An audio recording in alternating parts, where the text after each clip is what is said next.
like to introduce our first speaker, Patrick from Mississippi. Hey, Patrick. Hey. It's a big crowd here.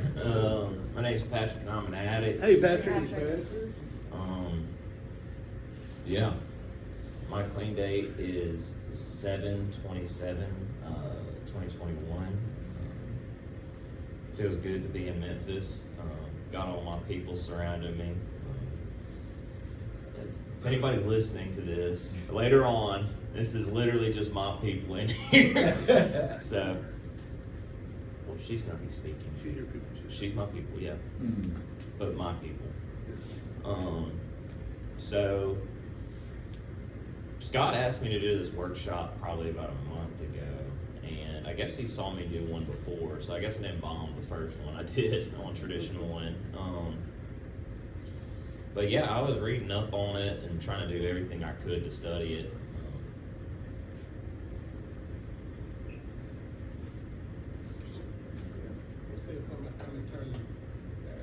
Turn some heat on you. Hold on, we're Is y'all good? We're good. Oh, we're good. Okay, someone just reported that.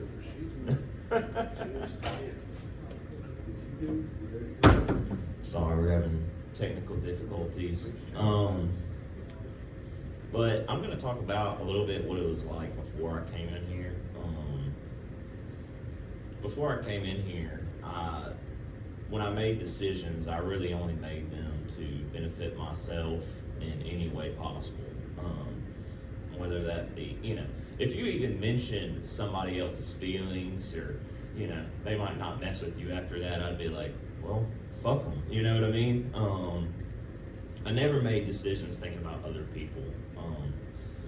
I got here, I was scared, I was alone. I didn't really have any sense of connection with anybody. I knew what I could be capable of as far as connecting with people. I would always halfway connect with people, but then my addiction would get in the way, and then it would never come to fruition, our relationships.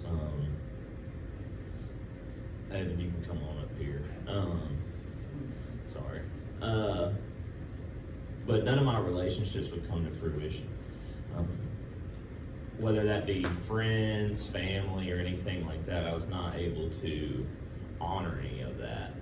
I always wanted to feel like I belonged, and I would say that's honestly, and you hear this in pretty much every speaker, that's why they got into using it. I finally found a friend group, and, we all do the same thing. So when I got here, I just wanted to connect with people. I wanted friends, and I didn't really have that. As far as NA goes, I didn't go to treatment or seek help knowing what NA was. A loving group that is united with one cause. I had no idea what NA was. Matter of fact, the first time that I ever wanted to feel connected, I had just messed everything up the night before, done some fuck shit, and I was feeling really bad about it, and I contacted a friend. He was with me. He was using, but this really helped me. He said, I was like, man, I'm sorry I fucked it up, did some, unimaginable things. And he's like, it's okay, man. I love you. And he's actually a member today with over 2 years clean. But after that, I was like, I'm gonna look into AA. I did. I called an AA hotline. They're like, yeah, I don't know. It was conflicting, and I really wasn't gonna go. It wasn't until I reached out for help and did all of that until I came to NA. My first experiences with NA, Tradition 1 was all over it.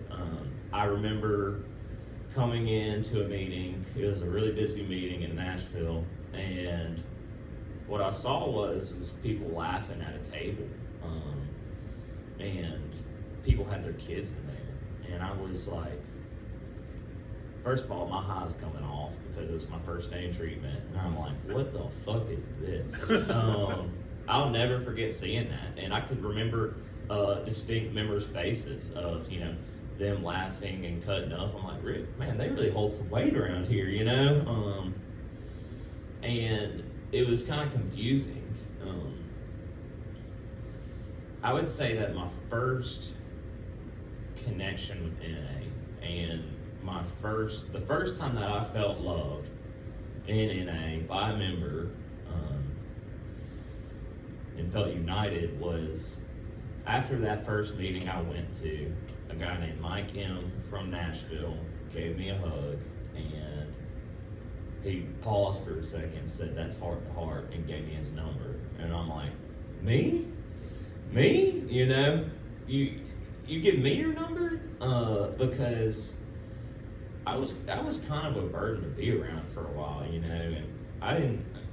I didn't have any connection with anybody. So whenever he gave me his number, he must not do this with everybody, And from there, I really felt the connection and unity in NA. He really made a world of difference. I'm not going to say it's what sold me on NA, but it definitely put me in the right path. And there's some other times of unity that I saw, and I was like, it really made the world of difference. I saw a guy, he would come up to everybody at the beginning of every meeting and hug everybody. I did not know this is what most people did at meetings. Mind you, I'm new and I'm fighting for my life. And he would hug everybody and he would hug me, and I'm like, wow, like only if you knew what I did, only if you seen what happened a month ago or like all of that. And he would hug me, and we would go to the same meeting every Tuesday. So every Tuesday I would just kind of walk around him all creepily like I wish he'd hug me. And that was huge, and he doesn't know it. And some of the most simple things can make people feel united. It says that it works how one talks about just simple phone calls and texts can make the world of difference. And sometimes I feel like mine don't, and sometimes I'm like, I just feel like they don't work. And I'm like, oh, why would I call them or whatever? But it really can make the world of difference, because I still remember that guy hugging me 4 years later, and yeah. But when I came into NA, I really didn't understand how any of it worked. I knew I needed a place to go. I hear people talk about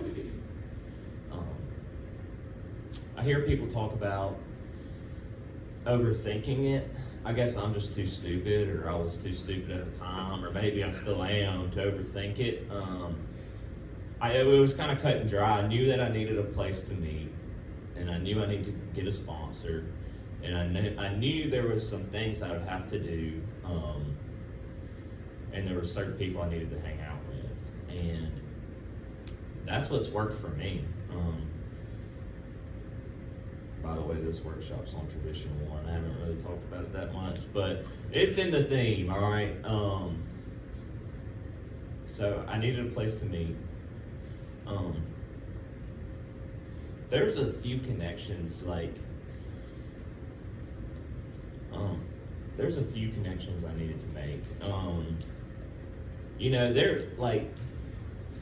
I would get invited to stuff whenever I first came in by people, and I'm like, man, they're really taking a chance on me. Like, I better say yes, And when I couldn't say yes, I felt like I was missing out on an opportunity. I felt like whenever people would invite me to stuff in NA, that was like a record deal. Like, I got to sign the line right now because they might not invite me again. I might not get this connection.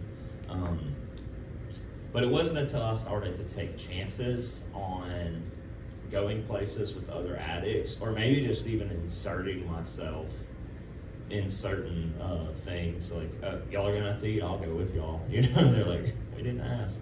But it wasn't until I started to do that I really even felt any sense of connection or unity. I remember having to practice my social skills. Like, I would go out to eat with other addicts, and I remember one time I went out to eat with some addicts, and I'm sitting here trying to tell a story to somebody, and I literally could not finish the sentence. It probably sounded like an alien. And they were like, it's Chad C, by the way. And they were like, what? And I'm like, oh, never mind. I'm stupid. Don't listen to me. But I really had to take some chances and get to know people on a more individual level to feel united at all. And I did that. I got to practice my social skills. I got to practice public speaking, and really just being a functioning member of society is what I learned in here. My mom always says it. She doesn't always say it, but she said it a few times, and it's kind of rubbed me the wrong way. She's like, and I had a ton of friends growing up, by the way, but she said, well, you finally got what you wanted. And I was like, what? And she said, friends. And I'm like, damn, girl, I had friends. I've always had friends. The fuck you mean by that? But it's true, though. I really have found my people in here. And I need a place to meet. You know, the NA is kind of like my cheat code. And that's what me and my sponsor were talking about the other night. I know a guy, he's a combat vet, PTSD, you know, and he's really struggling right now. And he talks about how he's lonely a lot. And I know this may be an outside issue, I don't know. He talks about how he's lonely a lot. And I just want to tell him so bad, go to an NA meeting. You will feel connected there. But you can't tell that to everybody. And I'm so grateful that I have a place that I can meet with people and feel connected. My sister, she lives in Montana, in a pretty rural area, and I want to tell her, just hit a fucking meeting, girl. Like, you know what I mean? But I can't. And that sucks. As far as Tradition 1 goes, I've been feeling recently, you know, in our home group, we've had a lot of newcomers, and they're not saying what I think that they should say. And I've had to really practice Tradition 1 and love on people, and get connected with them and show them attention and care.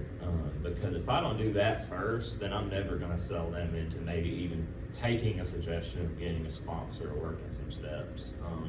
Which is not a sell, but it's just a way of life. But I can't even get them to that point unless I pay attention to them and love on them. So I've had to remind myself that there's no certain kind of addicts that we need in the rooms. We're all the same, you know, and Tradition 1 ties into Tradition 12 a lot. So I've had to really take an inventory of like that. And I was reading something in that It Works How and Why under Tradition 1, and that really stuck out. It talks about how we've never received the attention and care like we have until we reach Narcotics Anonymous. And man, that is true. I always wanted people to bond with and connect with, and I really never had that until I reached here. But by being united in NA, I'm actually able to carry that into my life and what I do for my job, at church, at wherever. I'm able to go up to people and say, hey, you are important, and make them feel like the most important person in the room, and that we're all just trying to do the best we can, you know. And that's only thanks to NA. You know, there's just some things that you only get here. You know, I can remember a story of a lady, her son passed, and we all figured out in the meeting, and I'll never forget all of us going up to the hospital. We all figured out in a meeting. We leave the meeting, go to the hospital. She sees her son, you know, they tell her, hey, your son's passed. And it was probably about 20 members, and we all hug her individually. that's really what you only get in NA. And that's huge. I just am so glad that I get to feel the connection of NA. That's all I got. Thank you, Patrick. Thank you, Patrick. Great job. Let's give him a round of applause. Well, I'm Dean O'Neill.